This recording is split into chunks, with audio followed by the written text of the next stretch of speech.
Hi, and welcome to my kitchen. I'm glad you could join me today. We are going to learn how to make a fabulous scalloped potato recipe. So we're going to get started right away. Start with potatoes, obviously. We're going to scrub our potatoes if we use the skin. If you prefer not to use the skin, then you can peel them.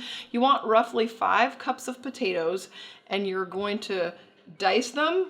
I made them small little pieces like this, but you can just slice them if you want. You can make them any size or shape you want. You're going to parboil them. That means you're going to boil them on the stove for about 7 minutes. They won't be completely cooked through, but it will give them a head start once you put them into the oven. So, like I said, you'll end up with about 5 cups, a small layer on the bottom of your 9x13 pan. I think I used about 7 to 8 small to medium potatoes. If you want to make more, you can do a recipe and a half and fill it a little bit higher. You're going to cook the potatoes. Then you're going to dice some onion, 1 medium-sized onion, so probably a little bigger than this, probably both of those. You're going to also cook that just for a couple of minutes. I put just a little water in the pan with the diced up onion, and I cooked it so that it was a little bit cooked through, so that it also had a head start when it went into the oven.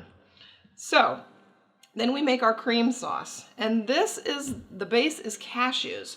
So we have half a cup of cashews that we're going to put into the blender. You can rinse the cashews. It just gets a little dirt off. Cashews also have tannin on them that really is not harmful for you, but it might alter the flavor. So you can rinse the cashews if you want, or you don't have to. We're going to start with the cashews, and we're going to put, out of the whole 3 cups of water, we're just going to put part of it, and we're going to blend that to smooth out the cashews.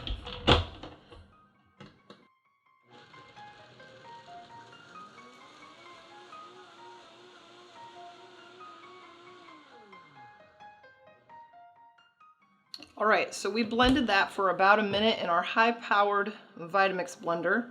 In a high-powered blender, it doesn't take long for it to become smooth, get rid of the grit. Then we're going to add the rest of the water. We're going to add a teaspoon of onion powder and 2 teaspoons of salt. And then what is going to thicken this is flour. I have an unbleached flour right here. You could also use cornstarch or arrowroot or any other thickener. If you want to make it gluten-free, you obviously wouldn't use the flour, you would use a substitute. But it's about 2 tablespoons. Sometimes I do heaping tablespoons. And then we're just going to blend that up again, make sure it's mixed thoroughly.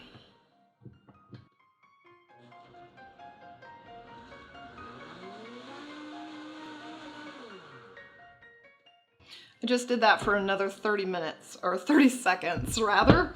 That would be a long time to blend something. We'd have really thick soup in there if I did it for 30 minutes.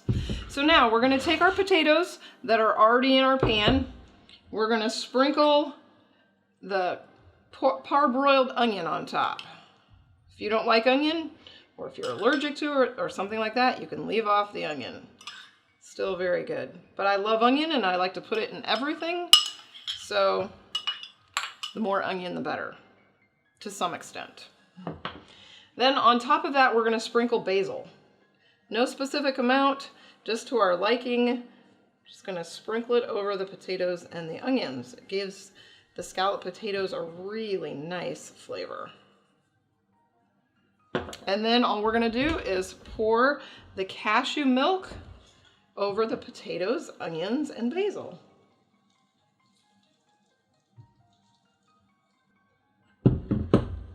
Make sure that there's no potatoes poking through.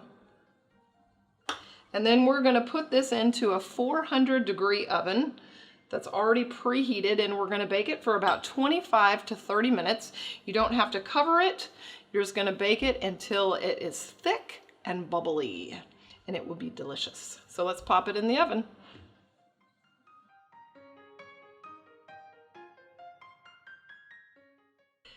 We took the scalloped potatoes out of the oven. They baked for about 30 minutes, and oh, they look so creamy and good.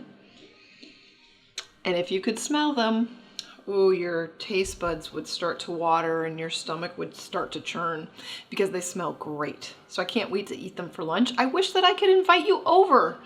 If you're ever in the area, make sure you let me know and you can stop by and eat with us. Anyways, thanks for joining us today. I hope you enjoy this recipe. Try it out and let us know how you like it or if you make any changes to it. Feel free to subscribe to our channel, give it a thumbs up, and please join us next time for another yummy recipe.